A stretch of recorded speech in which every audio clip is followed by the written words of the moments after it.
Hi, I'm Stephen Downs. And I'm Adam Risby. And this is Letters to the Sky, a podcast about the metaphysical iconoclasts, philosophical visionaries, and religious leaders of the world. Whether you consider yourself religious, spiritual, neither, or something in between, we invite you to take a deep dive with us down metaphysical rabbit holes and learn to see your life from a new perspective. Hey, Adam. Hey, Stephen. How's it going? Pretty well. Okay, wait. Yeah? Before you go any further, Okay. before anything gets discussed about St. Teresa of Avila and the interior castle, you have to tell us about your cats. You got some kitties, right? Yeah, I have two cats. So I have one cat named Freya, one cat named Krishna. They are siblings, although they're from different fathers. So cats, I believe like dogs, can have different fathers because the females are in heat until their body tells them they're pregnant. So they're siblings. They're very different. Krishna, God bless him, he's probably inbred. Cats can be autistic. He's autistic. I don't know if that's possible. Legitimately, I don't. But he's like super sensitive to certain like sensations or things like that. He really doesn't like his sister at all. He angrily demands pets and then, doesn't want attention anymore. And not like a normal, Normal cat behavior, yeah. A lot of cats do that, but like it's to a different level. He also loves the litter box, so Freya won't touch it. She'll use the litter box to just run. And it just like stinks to high heaven, and you know what's happened. Oh, gotcha. She just gets out of there as quickly as possible. She knows what she did. She knows it ain't good. But Krishna will stay in there and just scratch for like minutes. And so right before I came out, he was using the restroom, and then like 5 minutes later, I still hear him just slowly scratching at the litter. He comes out like coated in litter. And of course, his favorite thing to do is to jump up on the kitchen counters immediately to look for food now that he's empty. So our counters are perennially covered in cat litter paws, which we have to clean all the time before anything else touches it. But it's hopeless. And we've tried everything to keep him off of these counters. And life finds a way, onto those counters. Mm-hmm. Oh, my God. But he's very sweet. He loves to sit on laps and get pet for hours upon hours. He would like happily sit on someone's lap for 5 hours, no problem. Last time I visited you guys, Krishna just seemed angry the whole time. And Freya, she was super sweet, like really quiet, but very skittish. Like I took one step towards her and like, boom, she darted off. Yeah. She's out of the two of them, they were both feral rescues. And out of the two of them, if they were to be put out into the wilderness again, she would be the one to survive for sure. She is super aware of everything around her at all times, and she will duck under the bed at a moment's notice. No hesitancy. She's super sweet as well. She loves getting pet on the bed. She's like the opposite of Krishna, whereas Krishna, you have to like tell him like 3 times a day to stop being on the counters. Like nothing works. Spraying him doesn't work. We've even like dunked him in the sink, like put like the faucet on him to like try and really wet him. Doesn't do anything to him. He doesn't like it at the time. He'll go right back up on the counter. It kind of makes sense. I mean, if you're saying he's a little slow up there, right? Yeah. He won't pick it Just up. Doesn't care. Freya, on the other hand, you like look at her the wrong way and she like will never do that thing again. She's very sensitive to that. So Freya, goddess of what? Something in Norse mythology. Yeah, I forget what she's the goddess of, but she does have a chariot of cats. Does she really? Like in the mythology? Yeah, she's a Shut chariot of up. cats. Huh, maybe that's why you named her that, huh? Nope, just like the name. I guess they're both gods, though, and goddesses. So there was something there. That's true. Norse mythology, Hindu mythology. Nice. Yeah. So they're doing well. Life's good. What are they, like 6 this year? Wow. Yeah, I've had them a while. They're sweet. It's good to have cats. You tried to have a cat. I had a cat for a grand total of 4 days. His name was Oliver. I remember him very well. Super cute, tabby. I think he was a year old. It was thanks to Oliver that I realized what a profound cat allergy I have. Yeah, it was really bad. So Adam and I, we've known each other for years and talk on, like, do Zoom calls and stuff all the time. And I just remember him, like, suffering, like... It was awful. I could just like see it in his eyes and it was just miserable. Pink face, swollen, chubby cheeks. It was bad. Yeah. So ever since I've been trying to convince Adam to get a hairless cat, but he's too good for that. Adam is too good for a hairless cat. You just put a cute little sweater on him. Like, look, people make sweaters for... I'll have to get a little mane, like some fake fur Yeah, to put absolutely. on him. You're in Tucson, like, you're in the desert. That cat's gonna be fine. He's not gonna like be too cold ever. They're really sweet. You gotta try it. You love cats. I know you love cats. Stop being so stuck up and get a hairless cat, Adam. Okay, tell me about this, or tell me what you know about this. That's a picture of Krishna, I think. Well, Krishna, my cat, is really sweet. Okay, so I see what you did. Adam held up the book we're discussing this week. So this week we are doing The Interior Castle by St. Teresa of Avila. This is a real treat, I have to say. I really haven't read much Christian mysticism ever, and this was really, really something special. I'm going to reread this book soon. It was really, really beautiful. But why don't you tell us a little bit about us, since I've been talking about my cats now? Yeah, well, St. Teresa of Avila, or Avila, however you say it. I guess it's a city in Spain, so whatever the Spaniards would say. I've known her for quite some time. I actually studied the Christian mystics, a lot of them, since I was a kid, because my mother was raised Catholic, and I got that appreciation of the Christian saints when I was young. But what I like about her is, I think one of the first stories that I remember hearing about her was how she would go into these states of rapture and feel so connected with Christ. And she would be sitting in the pews of whatever convent she was at during Mass or something, and she'd go into the state that she would actually start to levitate. Like her body would rise off the pew, and her sisters, the fellow nuns, they knew that weird things would happen around her. Although incidentally, she never really talks about any of that in her books, which either is a testament to her character or yeah, I guess she just is humble about it. But anyway, so the fellow nuns would actually grab her arm and her leg and hold her down while she goes through her thing. I had this like mental image of this amazing woman who's in this state, and like her nuns are being like, oh God, there she's going at it again. I just found that it was hilarious, like her going through her thing. That was my first exposure to the story of Teresa of Avila, and I've loved her since. Wonderful. Well, they mentioned the levitation in the prologue, or not the prologue, but the introduction. And then in the introduction they talk a lot about her life, and she has a really interesting life. Do you want to share about her life a little bit as well? Yeah, I'd love to actually. And then you jump in. So 1500s, mid 1500s, I think is kind of her lifetime. I'm not going to go on Google and check it out. I just remember that this book, The Interior Castle, was published in 1577. So I know that tells you roughly. And then she did a book which is basically an autobiography called The Book of My Life, roughly 14 years before she wrote this one. So I would say mid-1500s is when she was alive. She was a contemporary of St. John of the Cross, who actually was in many ways a counterpart of her. He was a lot younger. I think when she was in her 50s, he was in his 20s, but they reformed the Catholic Church in many ways at the time, certainly in Spain. I think she was a wild child. Her mother died when she was really young. She was very close to her father, but would go off and sort of do crazy things, and was the leader of, I have this image of like, she's the leader of a wild pack of kids, and a bunch of the neighborhood kids would follow her around. They would explore the town, and I imagine her being a very boisterous young child. And I think in her teen years, she got pretty flirtatious, and apparently she was very beautiful. So she flirted, and it's unclear to what extent to what base she got with this one young kid, a strapping young lad in the town that she grew up in. But suffice it to say, in a conservative neighborhood, that was frowned upon considerably, and her dad and others decided that she needed to go to a convent to straighten her out.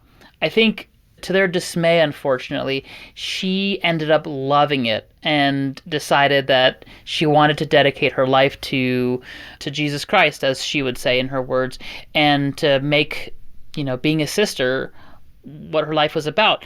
All her dad wanted was a simple, well-mannered, normal young girl. He didn't want a nun for a daughter, but I think his attempts to straighten her out made her swing the other way. So began the amazing life. And let me just say one last thing. The life of Teresa of Avila was not only one of contemplation and rapture and visions and miracles, but she was actually quite the reformer. She did a lot of social works, transformed the Catholic Church in Spain quite a bit. And this was during the time of the Inquisition, which says a lot, I think, about her ability to work the system, if you will. And actually, the author of and translator of the book that we read is Mirabai Starr, does a really good job of actually saying the abundance of self-deprecation in this book is not just a potential byproduct of how women were educated at that time and how they saw themselves, but actually more maybe St. Teresa playing the game of putting her male superiors on a pedestal, if you will, and depreciating herself to the point where they would never accuse her of heresy because she's so humble about everything that she says and experiences and says, and adds caveats to everything she says with like, well, what do I know? I know so little.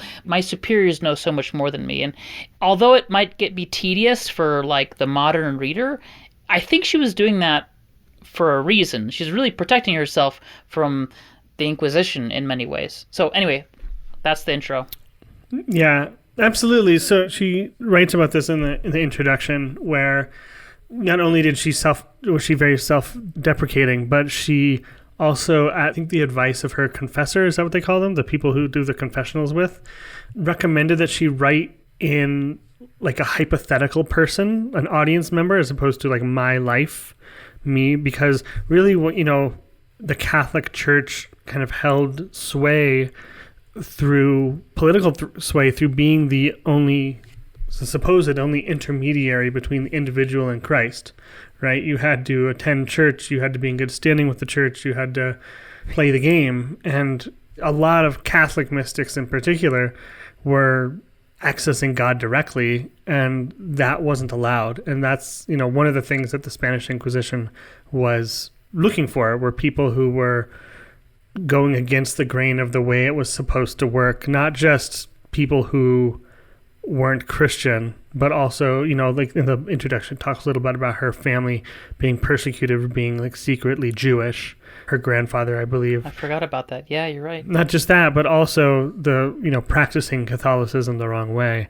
So, take what you will from that, but it's an amazing book, truly amazing. We were actually, before we started recording, I was mentioning to Adam that this felt like the autobiography of a yogi, and the depth of devotion, and I guess the words devotion, passion and devotion that St. Teresa has for God.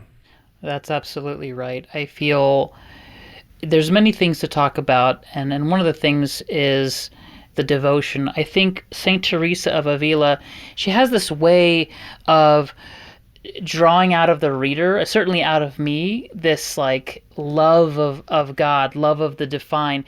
It's funny because it seems that she's a little scatterbrained. I'm not sure if that's her personality. I'm sure she was a rambler. It said in the introduction that she wrote this. Did you remember that from the introduction about how she wrote this?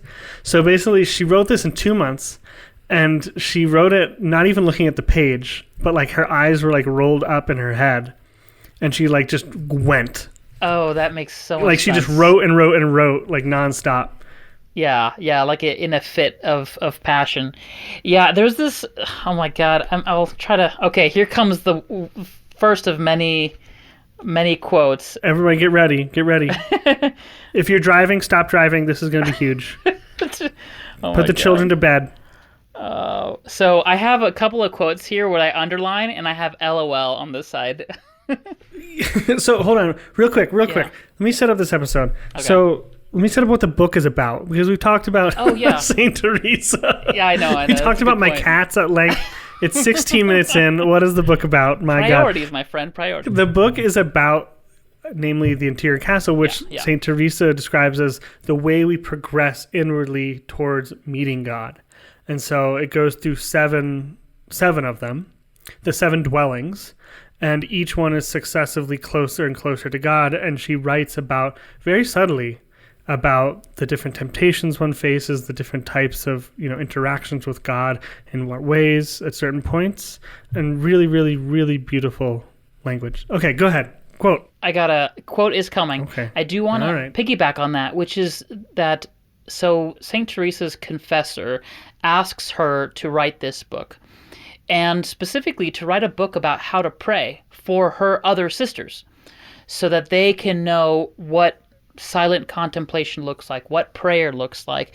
And she ends up creating this masterpiece in apparently 2 months, where she outlines her own personal path of prayer.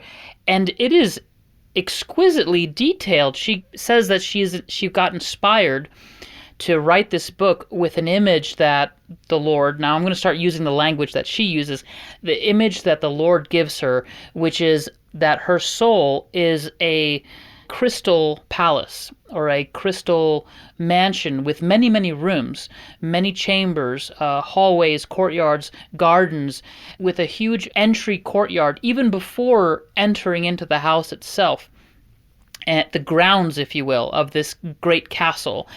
And she breaks it down into 7 mansions or 7 chambers or 7 dwellings that brings one deeper and deeper into the core of the castle, where her bridegroom, where her beloved, where Christ the Lord dwells. Now, I'm using her language because she says it in such a poetic way, and that you're left walking this journey with her, like entering into the castle, going through all of the experiences that she goes through, and then finally entering this like bridal chamber, like the very core of this castle, and she's amazingly explicit in this, and she says it multiple times, that this is about going within. And given what we said about the church and how controversial that is, she says it throughout the whole book abundantly. The process of learning to pray is going within, into those chambers, into that castle within, until eventually you merge, you experience a union with the divine. And also, I'm surprised that she even said that, because that concept of becoming one with Christ or one with the divine suggests that you don't need the church. You just go within. And yet they allowed her to publish this, which I'm amazed. So yes, that's what this book is about. Wonderful. All right. Give us a quote. Okay. This is the first page in the 2nd dwelling. So now she's presumably walked through the entryway of this castle within. Who are the souls that make it through to the 2nd dwelling, and what are they doing there? I realize that I've written about this at great length in other places, but because I can't remember a thing I've said, I'm sure I'll end up repeating a lot of it here. As long as I say it in some new way, I trust you won't mind too much, since most of us never get tired of the multitude of books that deal with matters of the soul.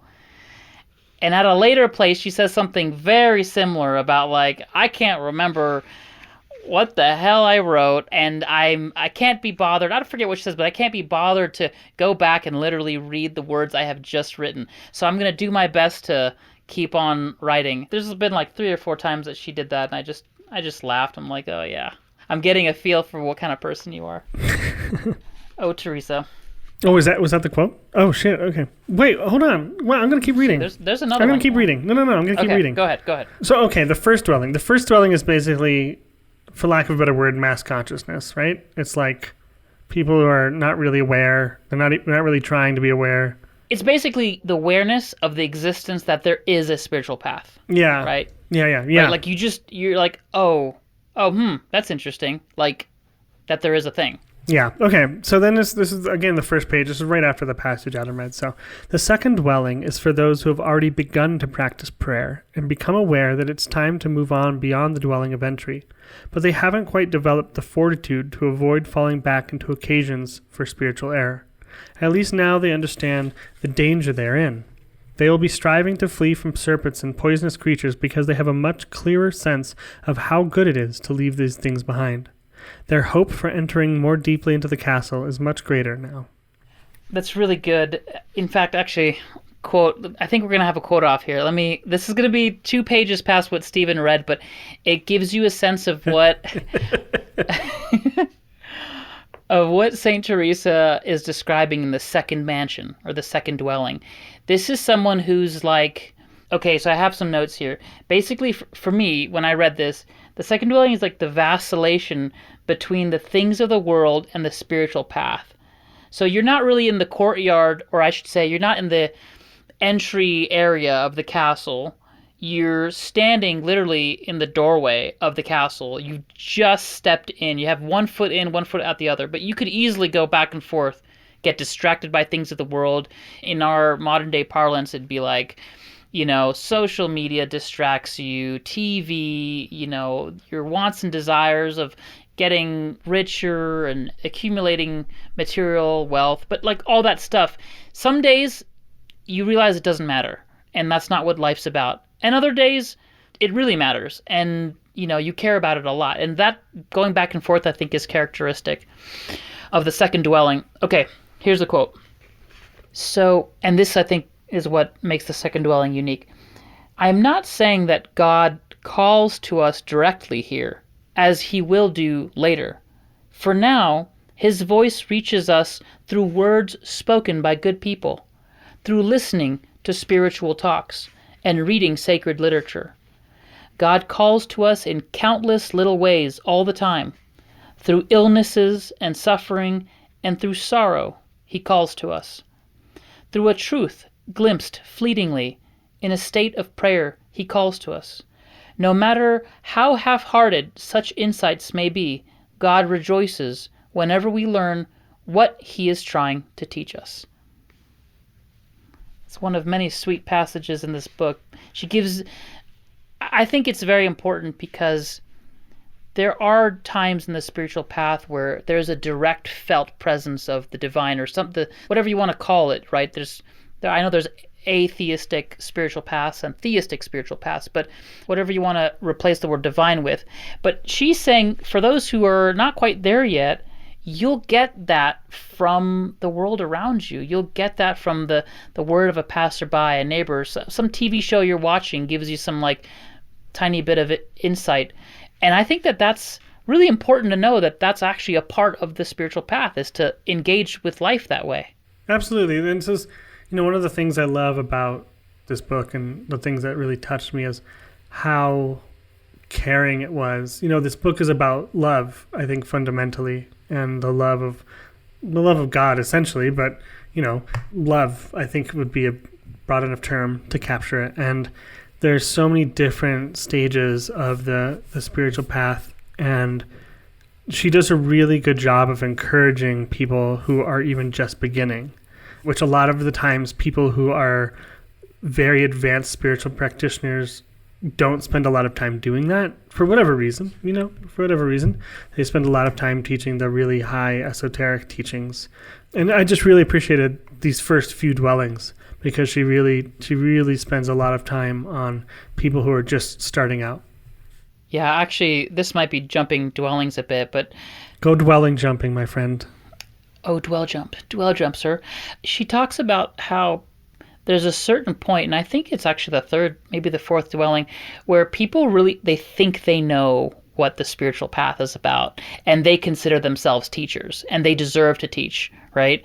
And yet they have I think she said their lives are neat and orderly, they live harmoniously, they do spiritual things, like they're quote-unquote acting in the world in a spiritual way, but when it comes to challenges or tribulations, they get all worked up. They get hot and bothered. They can't handle it, and they start to complain. And God, that is so reminiscent of many, I think, pop culture spiritual icons. It's like you're working to live one thing, but to say that you know it all, that you're the ultimate, I think it's disingenuous, but it's also not humble, right? To acknowledge that you are still a student. No matter how much you think you know, you are still a student on the spiritual path. And the greatest leaders are actually the greatest followers. They recognize that the greatest students also, I will say, to recognize that there's still so much to learn. And she says this multiple times. In fact, there's a part in the later part of her book where she says she connects with God so much that she realizes she knows nothing. What little she thinks she knows, it's actually nothing compared to the secrets within.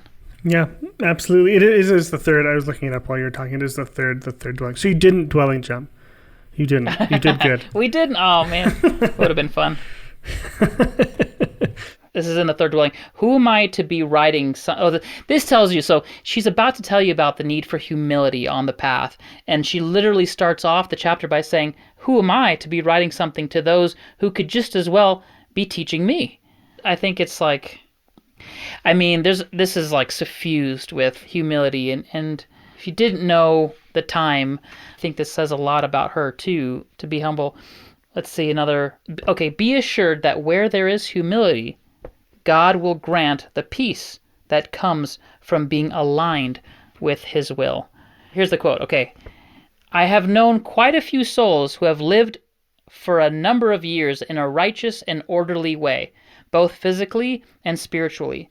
Then after all that time, when it seems that they have become masters of this world, or at least radically detached from it, His Majesty sends them a few small tests, and they react far out of proportion to the challenges they face. They mope around so disturbed and distressed, it bewilders and even frightens me. It's no use offering them advice. They have been engaged in spiritual practice so long, they think they should be teaching others, and that they are perfectly justified in feeling the way they do. I know some of those people. Sorry, that was sassy. I've also been there myself. So something interesting happens at the fourth dwelling. Do you remember what happens? The transition from external to internal. Tell me about it. It becomes supernatural. That's the word she uses, yep. That's the word she uses, yeah. Absolutely. So I think there's this moment when you are going along the spiritual path, and if you're going by the third dwelling, then you think you know something, or however you want to say it. But you've accumulated knowledge about it, you've accumulated some experience, and then something happens. All of a sudden, it takes on a meaning that is directly personal in a profound way that borders on the supernatural, right? It borders on not being describable by like common sense reality. And it's real enough that you have to pay attention to it. And this fourth dwelling, as St. Teresa describes it, is this shift from an external focus, even among prayer, to like really starting to get what's going on, that it is inside you and that you've experienced it now. And there's less doubt, I'll say. There's less doubt. Yeah, the thing that I noticed about the fourth dwelling or the fourth mansion is that it's the beginning of, for lack of a better term, it's the beginning of grace, with a capital G, which for me is, there's different ways to interpret that, but what I mean by that word is the spiritual aspirant, the student, whoever it is, isn't actually doing something to elicit an experience. Instead, the experience is given to them. It's like they're the recipient of something that was unbidden, like completely unrequested. It's out of the blue. It's like the heavens open up and God, as Teresa would say, grants the aspirant a gift. That quality of like being given something, being the recipient, is a characteristic of the fourth dwelling here. Absolutely. And so then we go to I'm kind of pushing through just because I think we're going to want to talk about like the sixth and seventh a lot. So one of the metaphors that St. Teresa uses is the silkworm going into a cocoon. And it's really interesting. I love this because it's about death, spiritual death. The fifth dwelling. Oh, wait. There's like 2 or 3 things about the fourth. So first, I want to notice something. I don't know if you caught this, but okay, 7 dwellings, 7 chakras. Huh? I didn't catch it, but it's very obvious. Like the first, the second, and third, like those are very like worldly kind of things, right? And then you get to the fourth, which is the transition point, right? In the Hindu mythos or worldview, you have this idea that as you evolve, like certain chakras get activated, or if you will. But there's something important about the fourth, which resides in the exact middle of the lower third and the higher third. And I just found that so fascinating that there was this parallel on multiple levels. There's a lot of parallels with the Hindu cosmology. Absolutely. And the fourth dwelling. Oh, and here's another thing. She said something about, she said in the fourth dwelling there are two types of prayers that occur. There's the prayer of recollection and the prayer of quiet. And the prayer of recollection, she says, it's something that happens to you without necessarily the aspirant wanting it to happen, which is that they all of a sudden retract like a turtle in its shell or like a hedgehog. They go within themselves and the senses get shut off. Now, Yogananda talked about this actually. He used the term pratyahara, which is when all the sense organs, the vision, hearing, taste, smell, all that stuff shuts off, and instead they turn that searchlight within. Instead of paying attention to the outer world, it turns within, and all your awareness is on the inner realms.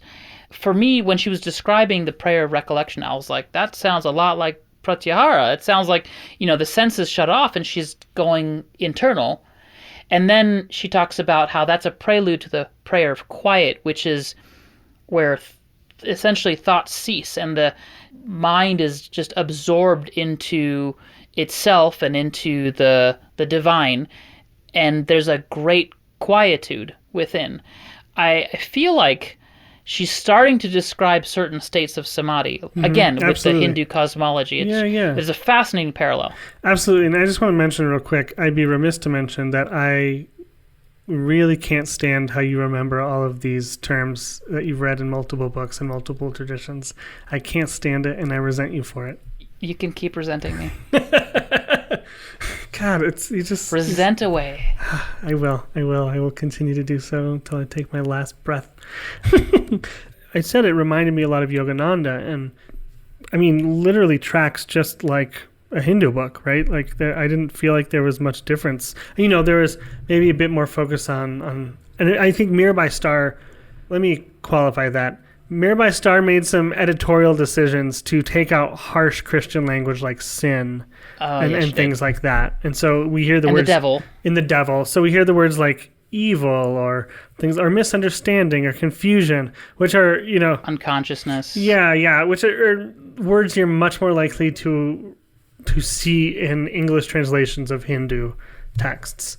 I actually don't know what the words the Hindus use in the actual texts to see if they're comparatively strong and they've been kind of like toned down for a Western audience or not. I have no idea, but tracked really well. Out of curiosity, I actually purchased another copy with a different translation. Yeah. With a more strict translation. Of course you did. There's a lot of devil in there. The devil, the evil one, the beast. I'm a sinful person. I've committed so much sin. The sinners. Like, it's definitely heavy in the Christian terminology. So I think, to Mirabai Starr's credit, she makes it more palatable for the modern spiritual reader. And she does an exceptional job of it as well. It really reads very smoothly. Okay, tell me about the fifth dwelling. So the fifth dwelling is where, if you think about, we're going to use the metaphor. So St. Teresa laments how she doesn't have ways to describe things and then goes on with these like really great metaphors. So one of the metaphors she used throughout the book is the silkworm turning into the butterfly, essentially. And so the fifth dwelling is where the silkworm dies. It essentially spins a cocoon for itself, the house, and then it, in sciencey terms, turns into goo, and then, but in spiritual terms, dies. And so this is the kind of like the death of the small self and the awakening of the capital S self. And so there's a quote here. So I love the way she talks about this. So now that I've given you that metaphor, this is from page 129 in our translation, the top of it. So let's get on with it, my friends. Let's do the work quickly and spin the silken cocoon, relinquishing our self-centeredness and personal willfulness and giving up our attachment to worldly things. Let's practice humility, prayer, purification, surrender, and all the other good works we're familiar with. We have learned exactly what to do. Let's do it. Let it die. Let the silkworm die. This is the natural outcome once it has done what it was created to do. Then we will see God and see ourselves nestled inside his greatness like the silkworm in her cocoon. Remember that when I say we see God, I mean in the sense in which he allows himself to be seen in this kind of union. Yeah, and she continues the quote by saying, everything I've been saying leads up to what becomes of the silkworm. The soul in this state of prayer dies to the world and emerges a little white butterfly. You know what's funny? Of course you would somehow find the one place in the book that has the sentence, let it die, let the silkworm die. That's true. I would find that. Yeah, you would find it. Okay, let's dive a little bit further into this idea of death and spiritual death, because Rumi talks about it a lot. I actually had some notes here about like Rumi in the Islamic mysticism tradition, which, by the way, we need to do more episodes on. We're going to dive into that at some point. But so tell me, what does it mean to die spiritually? Why is death such a big theme in many spiritual traditions, in your opinion? I think it has... What immediately comes to mind is two reasons. One is there's this death is kind of described in a lot of traditions as the primordial fear of human beings, right? It is that moment of complete loss of control. It's one, complete loss of control because we can't control it. And two, we have no idea what happens afterwards. No matter what we believe, there is a sense of not knowing of what happens immediately following death, despite, that we have these great descriptions of it in all these different traditions. And so, one, it's the ultimate unknown, but it's also, I guess it's the ultimate unknown. And so when we talk about spiritual death, there are, even in Zen, they talk about dying every breath, right? Like every breath is a death, is a little death.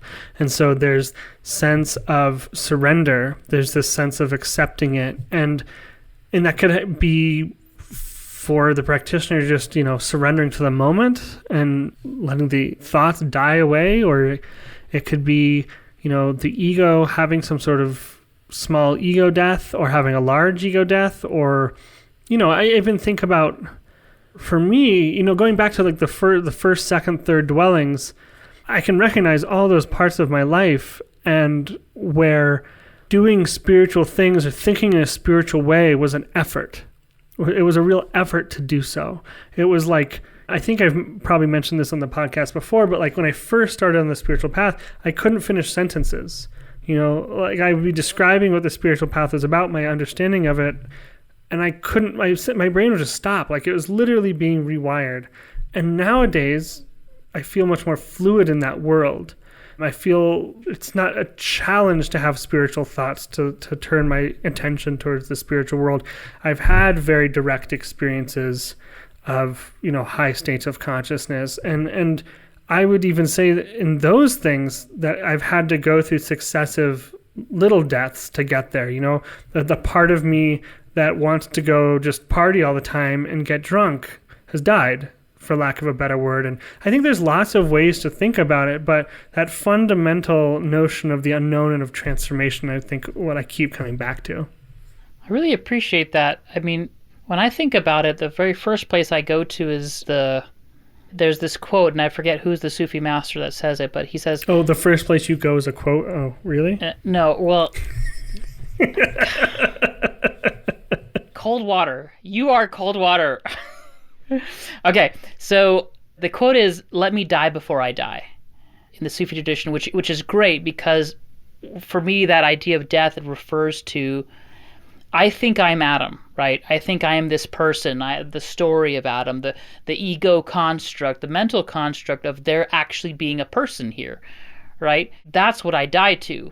And that, although to you and others the physical body of Adam might still be here, there's no one there anymore once the total ego death has occurred. That's what I think about. But what I like in what you shared is there are many smaller deaths before that larger ego death. Like you said, that the different ways of being that we die to then become the various versions of butterflies that we become. Yeah, absolutely. Can I tell you a little bit real quick about cold water? Sure. Cold water is really great for finding out how hot things are. If you find something, if you throw cold water at things and you get back a really intense flame that evaporates the water, you know you've found real heat. Touche. Touche, my friend. That's good. Okay, go ahead. I like it. You said something about how you weren't struggling anymore in the first 2 or 3 dwellings where you had to work towards having spiritual thoughts, and now they just come to you. She has an analogy of 2 fountains that I wanted to read here because it's in the 4th dwelling chapter. All right. She's talking about the prayer of quiet here. See if this image helps you understand what I mean. There are 2 fountains, and they each have a basin to be filled with water. You know, I haven't found any better metaphor for describing certain spiritual experiences than water. I love this element. I have spent a great deal of time contemplating it. These 2 basins fill up in different ways. The water from one comes from far away, carried through many aqueducts, requiring much ingenuity. The source of water for the other one is right beside it, and the basin fills soundlessly. The spring is abundant, and so the basin spills over and a large stream flows from it. This requires no engineering skills or the construction of conduits. The water just continuously bubbles forth. I think that the water that comes through the aqueducts is like spiritual consolations in meditation. And just a brief aside, she uses the term consolations to be the things that we strive towards, and spiritual sweetness to be the things that is gifted from the divine. We draw these consolations through our thoughts. We meditate on creating forms to help us, and we fatigue our minds. Finally, through our own efforts, comforting feelings come splashing in, making noise as they fill up the basin.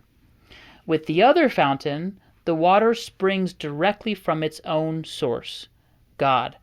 When His Majesty wishes to bless us with supernatural favor, the delight brings with it the greatest peace, quietude, and sweetness to our innermost selves. Love that. Yeah. It's like those moments of being joyful for absolutely no reason. Mm-hmm. Like you drive it. I remember I was in Minnesota during residency, and I was driving through an underpass for no reason. I was thinking about some random stuff in residency, and for no reason, everything got quiet, and I was filled with this immense joy, like for no reason. And I couldn't think. I just had my hands on the wheel, and I was just feeling so blissful. Nothing I did spurred it. It just came. I think these are what Teresa would say are, the gifts of the divine, the spiritual sweetness, where it's not noisy, it's not bubbly, you're not having to churn and meditate to achieve something. It just comes out of the blue. Yeah, I mean, the word grace, like you used before, I think is really, really apt for that. Yeah, the word grace, there's a sense of effortlessness, a sense of just grace. Grace is a great word for it. Yeah, lovely. Tell us about the 6th dwelling. Well, I actually, so here, I was thinking about this. You said earlier that you had some parallels among Patanjali, so I really want to get to those about this 6th dwelling. I actually don't have a lot underlined in the 6th. I know it was a long one, but I felt like I wanted to get to the 7th. I think part of me wanted to get to the 7th. This is probably illustrative of a lot about me. Well, the one thing I'll say about the 6th, and I agree, it's a long section. She talks about visions, spiritual visions, and there's one analogy that she gave that I thought was really nice. She said how God would grant her these immensely complex and detailed visions of reality and of her innermost self, but she could never explain them. She could never give the details to someone else, and yet they left an imprint on her. In fact, she uses this idea of the soul being like wax upon which the seal of the divine is imprinted. And she said, when that happens, your job is to be like wax, soft and pliable, ready to receive without obstruction. And I think that's a nice way of describing the internal state of being. In many ways, Teresa offers analogies to give us a feel for what's happening internally, to be this soft, pliable wax. But her analogy with the visions was, she said at one point in her real life, IRL, she was brought to, I think, like a duchess or the equivalent, some royal woman's house, and they had a room, a huge room with like knickknacks from all over the world, like bronze vases and like flowers, and she said there's all sorts of stuff all over on the walls, and it was immensely beautiful and very striking. But then when she walked out and she would tell people of that experience going into this room, she couldn't remember any one single object. She couldn't remember what color it was or whatnot, but she was left with the impression of being in a beautiful room of objects. And she said in the same way, visions will come along the path of great secrets within. You'll only be left with the impression. You can't put to words what is seen of God's kingdom, which I thought was a nice analogy of what people experience. It was, and it reminds me of kind of the initial stages of non-duality. I know that's going to be, what's the word, contradictory, initial stages of non-duality. But I remember the first time I really had a strong non-dual experience, like I had no words for it. It was completely beyond words. There was nothing to, like, I remember, like, it took me a long time. My girlfriend at the time, I would just be really weird. Like, I didn't know what to do. I was super sensitive. I was, like, kind of withdrawn from her eyes, and I had no words for it. I would try to put words to things, and they just wouldn't come out. She even has here, it's on... Is this the girlfriend that eventually ended up marrying you? That's the one. I do not understand how she did it. You're weird enough as it is. I can't even imagine how you were when you're going through whatever experiences you're going through. So page 157, she actually talks about, once you've reached the sixth dwelling, how things really change. So she says, the gossip goes something like this. She thinks she's such a saint, or she's falling all over herself to deceive the world and make it seem like other people are missing the mark when they, in fact, are more spiritual than she is, only they don't put on an outward show. It's worth noting, by the way, that she's not putting on any kind of show, but just striving to fulfill her station. People she had believed to be her friends turn on her. They're the ones who take the biggest bite out of her. They regret that this is a soul who has, quote-unquote, gone astray and is, quote, obviously deluded. They lament that she has deceived her spiritual guides and is responsible for an overall decline in virtue. They run to these guides, eager to point this out, citing tragic examples of other souls who have been lost in similar fashion. They come up with 1,000 other ridiculous accusations, scoffing at the poor creature the entire time. That's a really powerful passage. Here's what I want to say about it.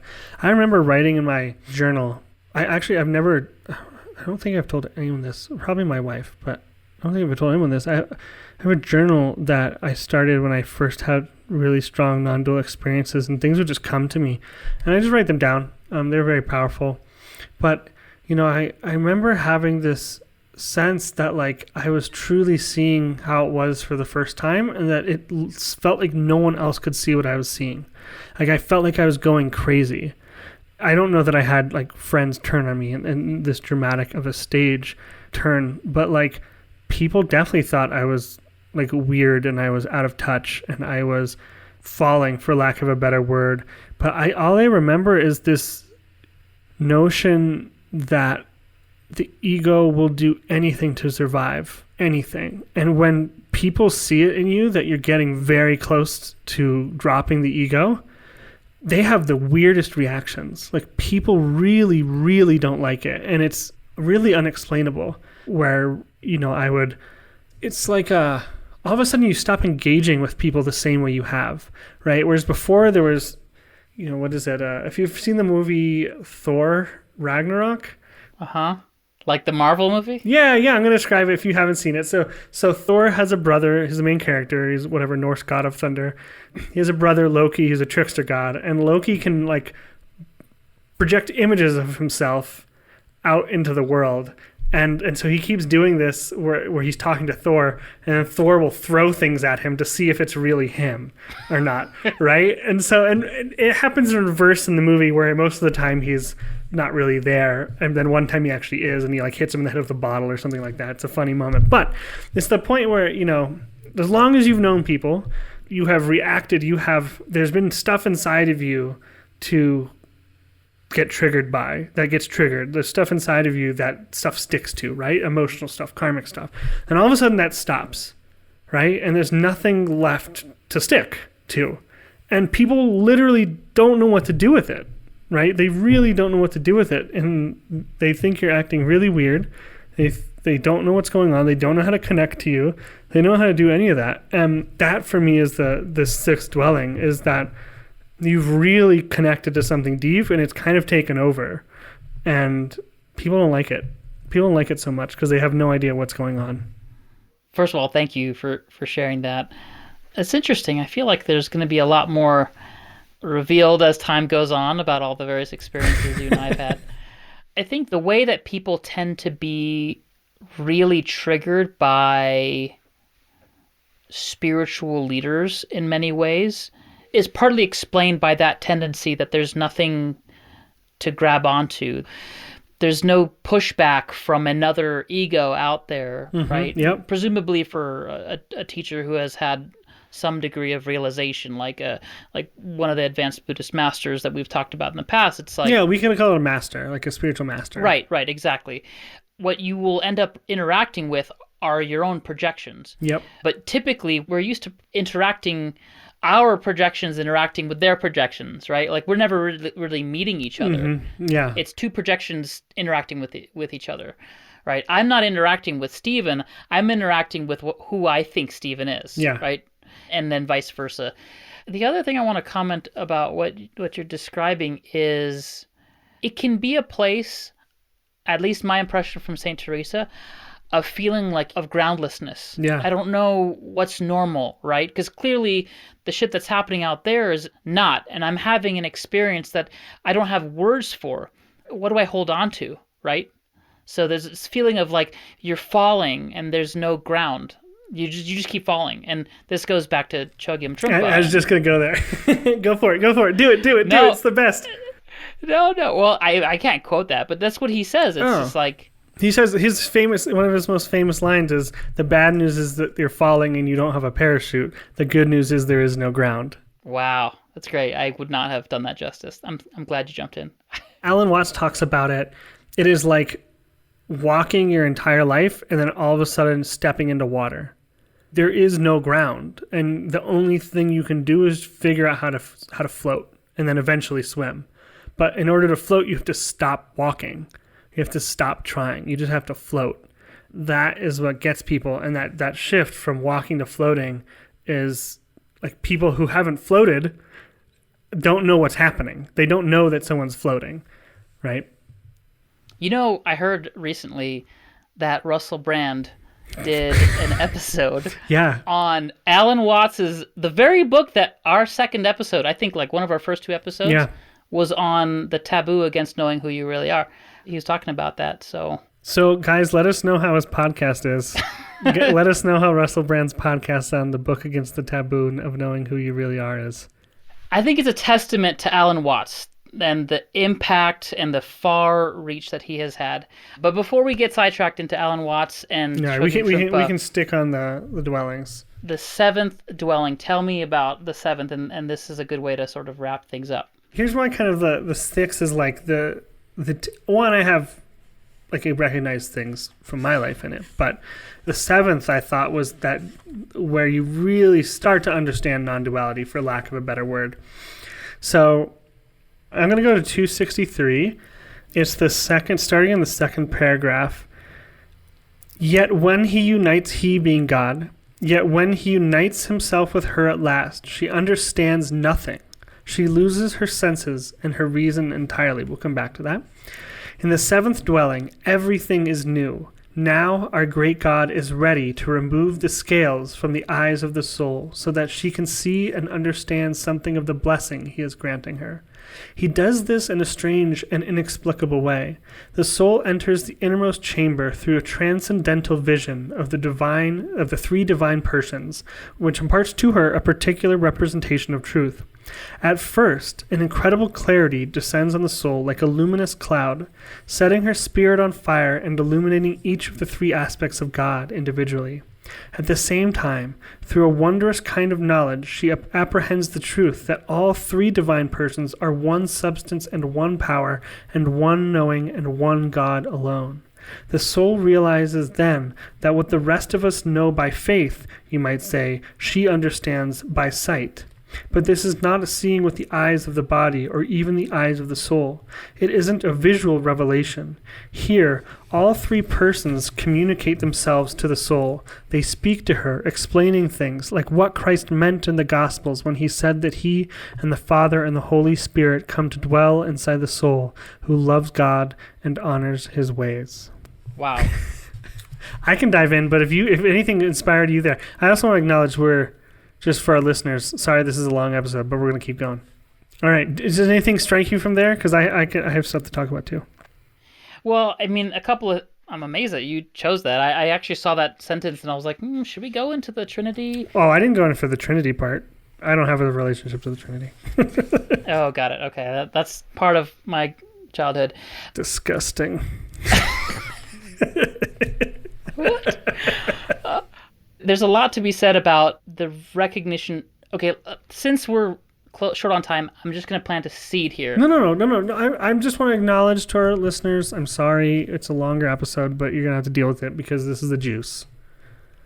Go for it. This is like a whole episode worth, but so sacred geometry, there's this idea in the spiritual wisdom traditions of many, many faiths that numbers represent existential truths, epistemological truths, to use a more accurate word, which is like there's a fundamental structure to reality and to the nature of consciousness that it can be expressed in geometrical shapes. And this idea of the triangle or the Trinity or three and one, oh my God, has so many references. And in fact, Taoism is one of the first to do that, where the one becomes two, the two become three, and the three become the myriad things. That's a very well-known quote from Lao Tzu. But why does it go from one to two to three and then three to everything, right? There's something about, you have the singularity, right, of consciousness. Then from that you have duality, right, subject, object. And then once you have a trinity, which is subject, object, and the relationship between the two, one among many symbolic forms of the trinity, that the subject, the object, and the relationship between the two gives birth to a world of form, gives birth to all existence in itself. I think symbolically it's conveying something really profound, because at no point will you ever leave, at least in this world of form, will you ever leave that trinity of subject, object, and your relationship between that. That will be with you forever.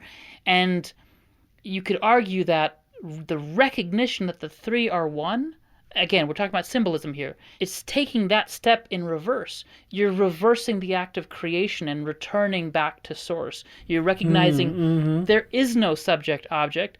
The three and the two are one. And there's so many, even in the Egyptian literature, of the father, the mother, the king and the queen, and then the Horus being the son, or the Madonna, father, and then child, right? There's these amazing repetitive themes of three, but as I see it, Teresa's description here is a deeply, deeply mystical recognition of the reality of the oneness of the Trinity. Now, I'm potentially interpreting things in a way that she wouldn't have, because she could be talking about Holy Spirit, the Holy Ghost, the Father, and the Son. But there's aspects to this that I'm like, she's describing an ontological experience that is beyond words. I don't think your description of the subject, object, and the relationship between the two, is a very analogous to the Holy Ghost, like the relationship with the Holy Ghost between Am I quoting that completely wrong? Is that No. or do I just do I just only understand it through that lens? But the Father, Son, and the Holy Ghost, right? Like, is that analogous at all? Well, I think it is, but there's also like, see, this is why I wanted to just plant a seed because it's Okay, like it's a whole other all right, conversation. all right. But I'll just say, like in Gnosticism, there are other ways of interpreting what the Son and the Father Yeah, represent. right. So what really struck me about this one is that very first part of the quote in the last as well. Yet when he unites himself with her at last, she understands nothing. She loses her senses and her reason entirely. This probably read something like this before, heard something like this before, experienced something like this before, but when you finally like really pierce non-duality, like you realize that like no knowledge, like she understands nothing. So for me, that strikes me as there's like any time you have a concept, anytime you have a formation, that is duality, right? There is a subject and an object. There's the thing and the thing it's not, right? And that's just the nature of the world. That is the definition of duality. And when you get to that point where you realize that, and you realize what's left besides that, is that there is no more understanding, because any understanding is inadequate, right? Like any understanding is putting things into words, is putting things into concepts, so you go to this place where there's omnipresence because you understand everything, but you do it through understanding nothing.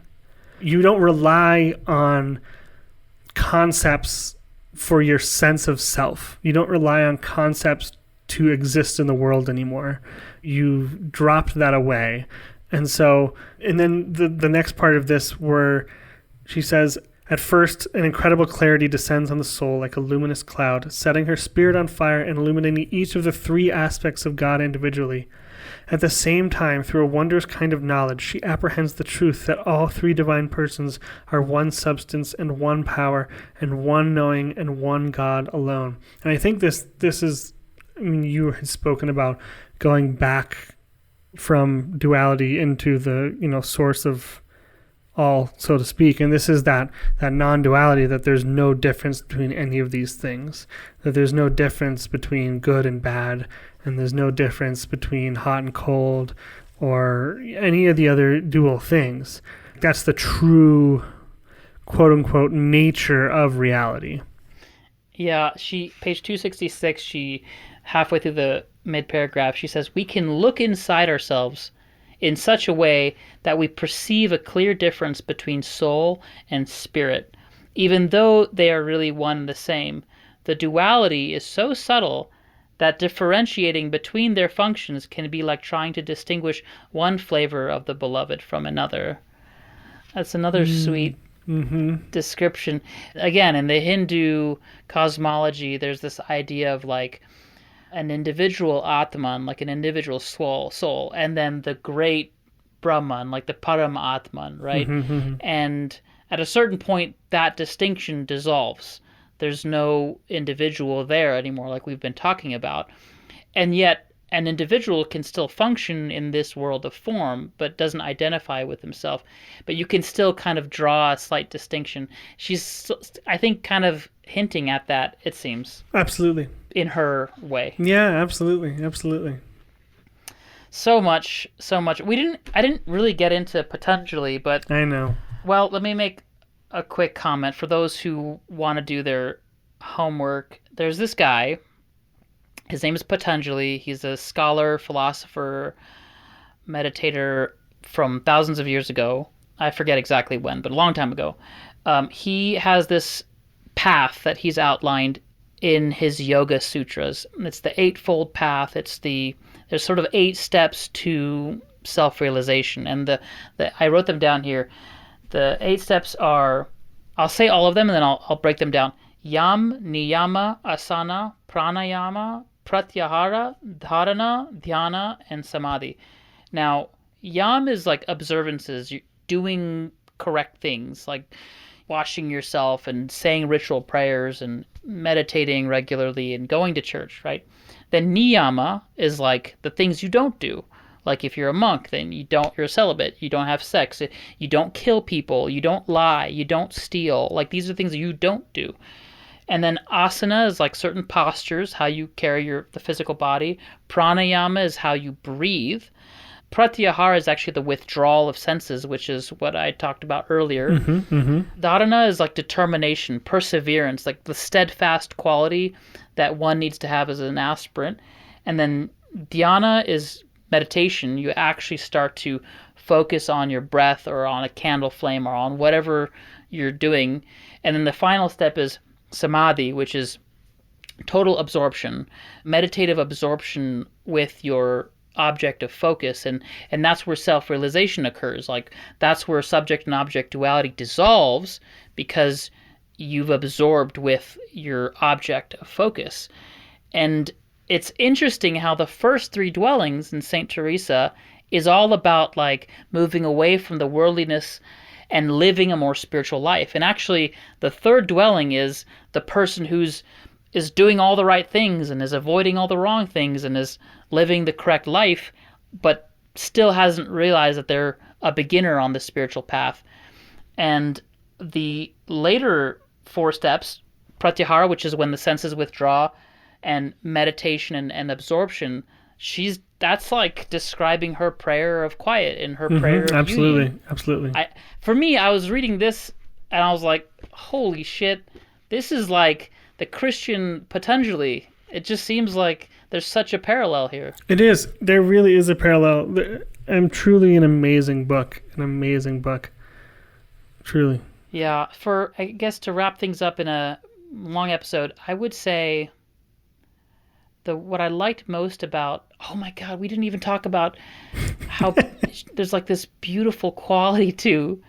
There's so many passages here where Saint Teresa talks about her devotion to God. I think that's the biggest thing I'll take away. The structure of spiritual growth is important, but the feeling that I'll take away from this is her love for God. Like, it just comes across so profoundly. Like, you can start to feel her devotion. You just taste it. Yeah, you really can. In every page, it's stunning. It's really. For me, it's really rare that an author does that, like that it really comes through, so. Maybe I'll wrap this up with reading one of those. I think this deserves a quote, yeah. We need to end on a quote, as is tradition. Wait, when did that start? It's not a tradition. I just like saying as is tradition. All right. Oh, my beloved, my God, how awesome is your grandeur. We walk around down here like silly little shepherds, believing that we are starting to actually know something about you. But it must add up to nothing at all. There are even secrets in our own selves that we cannot fathom. What I mean is that in light of the vastness that is God, our little minds can know nothing at all. The soul herself cannot even understand what is unfolding here. She senses a certain fragrance, we could say, as if within the depths of her being there were burning coals sprinkled with sweet perfumes. We cannot see the light or locate the source of the fire, but the sweet-smelling warmth permeates the whole of the soul, and maybe even spreads into the body. Look, try to understand what I'm saying. We don't actually feel heat or smell an aroma. The experience is far more delicate than that. Even if you have not gone through these things, you must know that they really do happen. The soul perceives and understands this more clearly than my mere words could ever express. Yeah. Sweet-smelling perfume of the soul. That's Saint Teresa. I think that's a great place to end. Thank you, everyone, for listening. We are working on creating our YouTube channel. You're welcome to join us on our not-so-often visited Discord channel. We also have a website, letterstothesky.com, that is updated with lots of lovely pictures and a transcript of every single one of our talks. Anything? And, of course, we'd love to hear from you. Drop us an email. There's a link on the website. Or hop into Discord and you can talk to us. Yeah, exactly. And if we ever get the YouTube channel up, then leave your comments down below and subscribe and do all that lovely stuff. The best part is that Adam leaves his Discord notifications on super loud, so sometimes I send it just in, maybe he's in the middle of a procedure and just goes off and, see how good of a doctor he really is. No, that's not true. I don't really do that. That's very cruel. Yeah. All right. Awesome. Well, you have yourself a wonderful evening. Thank you. Talk to you soon. And you do the same, sir. Bye. Bye.